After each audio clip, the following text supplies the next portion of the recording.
cedinho para bater papo sobre a nossa paixão, o Vasco da Gama. Então peça você o seu like, mãozinha que está aqui embaixo que é muito importante. Passou, deixou o like para que o YouTube leve para outros vascaínos esse nosso conteúdo. E comenta, Cuesta fora, convocação amanhã, o Vasco pode ser prejudicado no Campeonato Brasileiro. Eu vou explicar tudo isso e muito mais agora. Então, se inscreve se você é novo, seja bem-vindo. O canal é seu, hein? Vambora, vamos bater papo sobre a nossa paixão. De imediato, falando sobre Carlos Cuesta. O Vasco da Gama, ontem procurado sobre essa informação, preferiu não responder.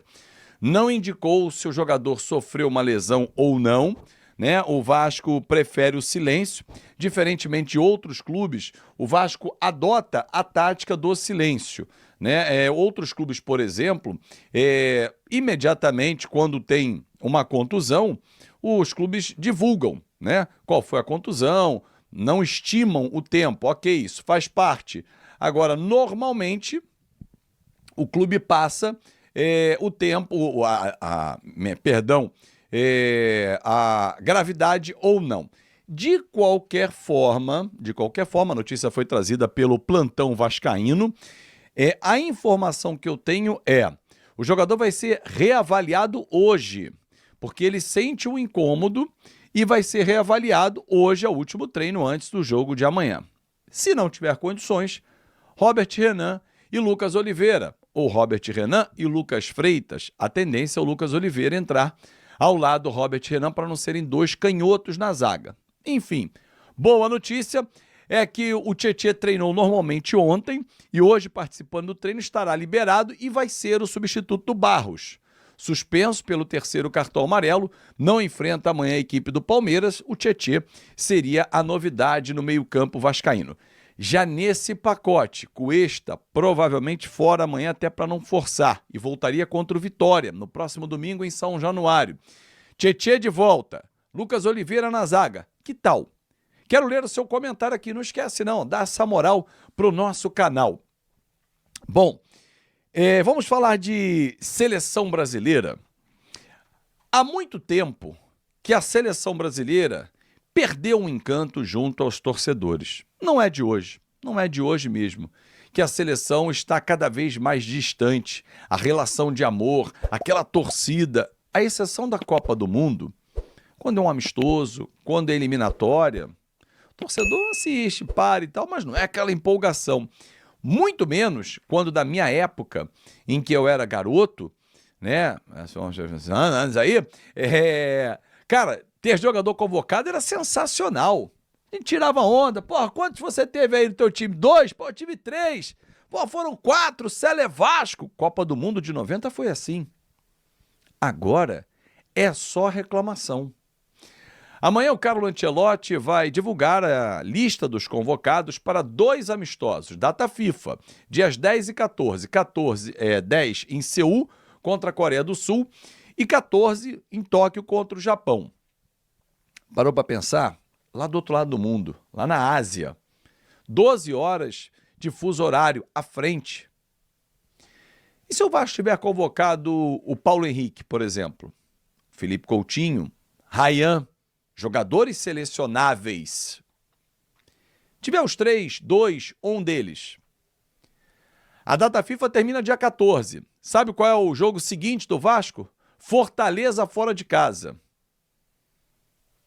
Esses caras não jogam. Ou você acha que eles viajam 30 horas... Não chegam, esquece, acabou. E aí? Vale a pena ter jogador convocado nesse momento? Pô, claro que vale, Fábio, porque ter o jogador convocado para a seleção brasileira significa valorizar. No caso, por exemplo, do Ryan, pô, seria sensacional. Até para ele ir para uma Premier League. Um grande clube da Premier League vir buscar o Ryan, ele tem que também ter minutagem na seleção brasileira principal. Ok. Mas aí perdeu o Ryan contra o Fortaleza. Próximo jogo depois é o Fluminense. Dia 15, Fortaleza, dia 20. Para o Fluminense ele joga normal. Mas o Vasco pode se dar ao luxo de perder o Ryan, o Coutinho ou o Paulo Henrique? Ou os 3, ou 2 deles? Não pode. Aliás, não é só o Vasco que está reclamando, não. Outros clubes também já prevendo que terão problemas. Era melhor, na minha avaliação, e pode ser isso que venha a ser feito pela seleção brasileira, convocar os caras lá de fora. Porque os caras que vão viajar da Europa para a Ásia, a viagem é muito menor. E eles, quando voltam, diferentemente do nosso calendário, eles têm tempo para o próximo jogo. Terça-feira acaba, né, dia 14, a data FIFA, os caras voltam para os clubes. Quarta-feira começam a treinar, quinta-feira, sexta, sábado ou domingo tem o jogo.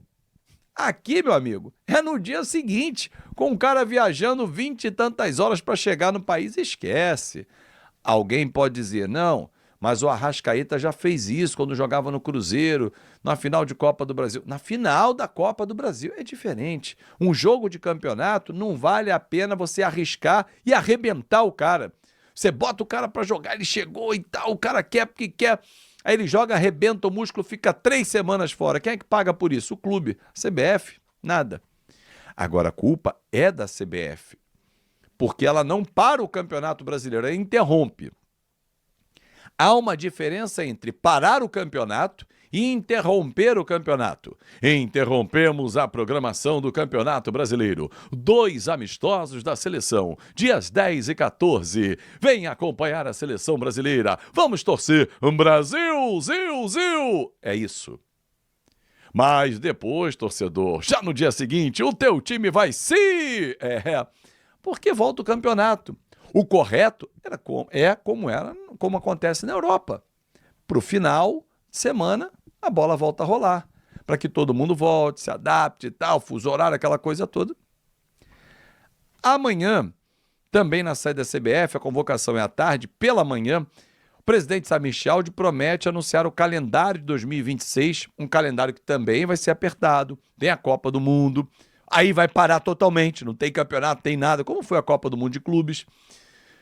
Vai haver uma diminuição das datas de estaduais, 16 para 11. Salvo engano, o Rio de Janeiro já vai bater o martelo para 10 datas, o que vai ser excelente, né? Há uma intenção também de divulgar mais fases em jogos únicos da Copa do Brasil, e pode até mesmo ser a final num jogo único.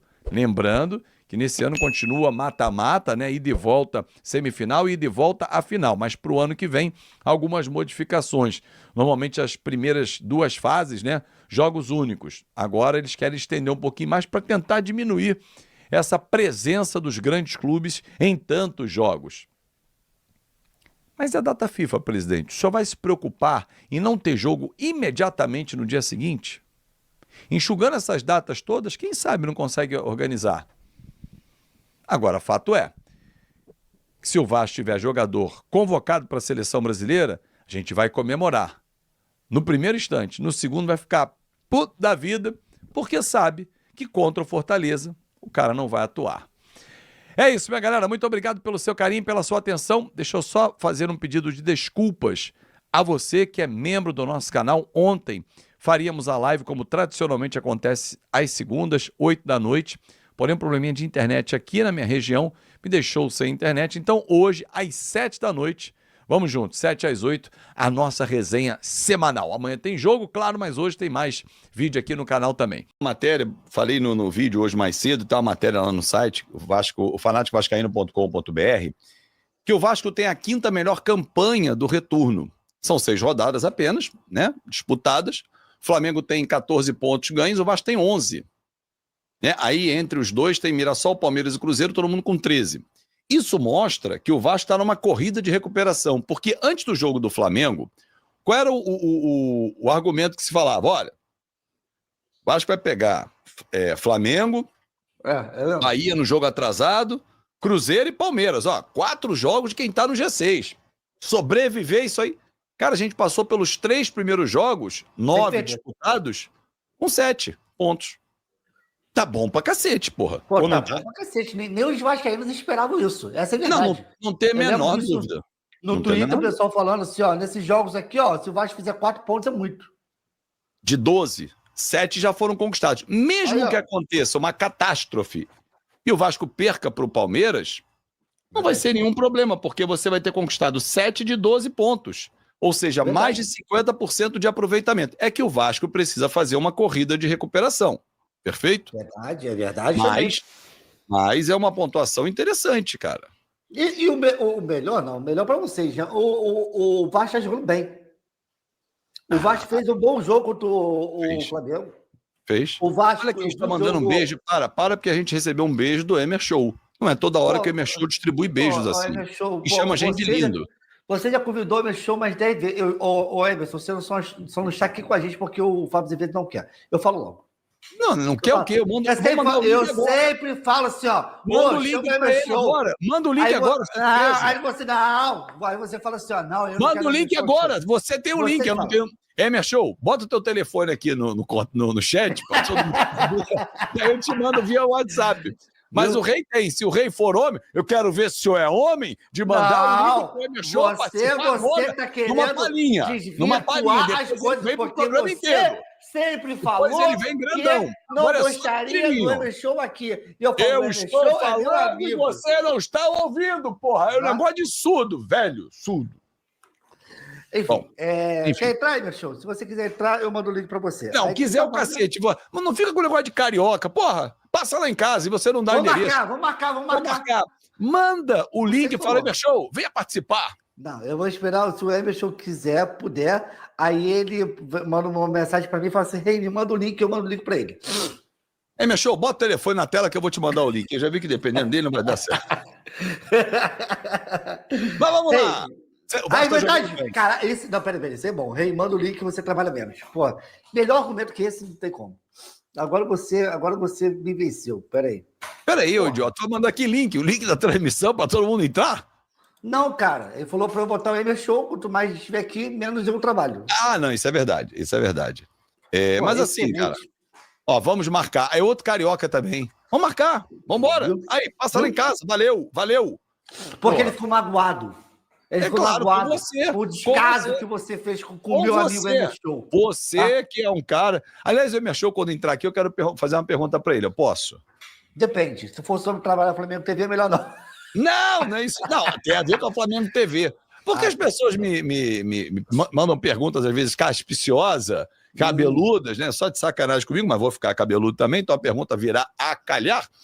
Porque recentemente o senhor estava lá, o senhor foi torcer, disse que não, eu fui fazer a matéria. Ó, aqui, o senhor foi lá para torcer e o Vasco meteu 4 no seu time. E o Emer Show estava narrando. Não era ele que estava narrando? Era ele que estava narrando. Então, eu quero saber dele uma pergunta técnica do jogo, mas calma aí, deixa ele entrar aqui. Entra na live aí, Emer Show. Quero ver se você é homem de entrar na live também. Mas você dizia que o Vasco está jogando bem, você gostou do Vasco, quer pular o muro? O Vasco jogou bem, ó, olha só, pular o muro aí, peraí, Fábio, aí não, aí eu começo a forçar. Um negocinho pro final, pra gente ter um clima. O Vasco jogou bem contra o Flamengo, eu acho que o Flamengo jogou bem contra o Flamengo. O Vasco jogou muito bem contra o Bahia, que teve aquela arbitragem horrorosa. Ô, Fábio, eu lembrei de uma coisa. E o Vasco jogou bem contra o Cruzeiro, que eu vi o jogo do Vasco. O Vasco, ou seja, o Vasco está tendo resultado e jogando bem. Tá? Então, aí. Eu lembrei de uma coisa. Qual foi o jogo? Do jogo da Libertadores do Flamengo quinta-feira. E naquele dia, eu falei assim, Fábio, você viu o jogo anterior da Libertadores que eu falei que o Wilson Sampaio... Wilton Sampaio. Wilton Pereira Sampaio fez uma lambança no jogo, expulsou o cara. Lembra que eu te falei essa parada? Sim. Um lance absurdo que ele expulsou do Vélez e Racing. Expulsou o cara, aí o VAR chamou para tirar a expulsão e tal. Aí esse infeliz foi outro jogo do Flamengo. E deu aqui. Ô Fábio. Me pergunta. Falar com o vascaíno. Porque tem flamenguista querendo discutir comigo que aquilo foi pênalti. Foi pênalti, Fábio Azevedo. Boa pergunta. Você de onde é, por favor? Boa tarde, Fábio Azevedo. Aqui é o Rei Kraus do canal Rei Flá. Aqui, ó. Tudo bem? Tudo bem? Você que é uma pessoa inteligente. Obrigado. Tá careca de saber sobre as regras do futebol. Você achou que foi pênalti do Léo Pereira em cima do jogador do Corinthians? Obrigado, boa tarde. E parabéns pela vitória. Muito obrigado. Eu imaginei que a sua pergunta viria em cima do tema Vasco 2, Cruzeiro 0, né? mas você quer ampliar o horizonte, né? Além do horizonte, como dizia Roberto Carlos, né? Não foi pênalti. Ridículo aquele pênalti ser marcado. O cara se joga antes do toque do Léo. Foi o Léo Pereira, não foi? Foi. O Léo Pereira nem tocou no cara. Ele tocou depois. Mas olha só, o Léo Pereira não atravessa a boa fase. Ele separou da mulher. O negócio não tá legal. Tu não tá sabendo? Não, ele separou o cara é um psicopata da bola, ô Fábio. Não, pera, o cara separou da mulher e meteu a bola no ângulo, no pênalti, meu irmão. Tudo bem, mas ele separou depois, parece, não antes. Eu não sei, enfim. Foi antes. Então foi antes. Bom, você me dá as fofocas, tu tá lá por dentro. Então é o seguinte, não foi pênalti, gente. Não foi mesmo. Agora, a cavadinha do Yuri Alberto... Pelo amor de Deus, cara. É pra ele tomar a surra de toalha molhada, né, cara? Cara, é absurdo. Pode o cara fazer isso. Cara, o Fábio, tem algumas coisas... Cara, tem umas paradas no futebol que são inexplicáveis. Inexplicáveis. Sim. Primeiro, que o jogador... o cara disse que foi pênalti. O cara não... Pois é, maluquice, cara. O cara não respeita a má fase. Essa é a pior coisa que tem. O jogador não respeitar a má fase. O Yuri Alberto tá 4 meses sem fazer gol. 4 meses sem fazer gol. Voltando de lesão. Aí ele pegou na frente dele e chamou o Rossi, que é o maior defensor de pênalti do mundo, vamos dizer. Você sabia? Depois do Léo Jardim. Depois não. Ele tem um número de melhores. 40% dos pênaltis o Rossi pegou. 40%. Nos últimos 20 ele pegou... Faça as contas aí. Você não sabe fazer conta, o Emerson chegou e vai fazer conta pra ele. Salve, torcedor do Vasco, seja bem-vindo ao Vasco Full, todos os dias conteúdo exclusivo do Vasco. O Vasco que vai enfrentar o Palmeiras, semana decisiva para o Vasco. Deixa a sua opinião, palpite para placar para esse jogo. O Vasco tem condições de ganhar do Palmeiras? Deixa o seu palpite. Deus abençoe cada um de vocês, tamo junto, forte abraço e vamos Vascão!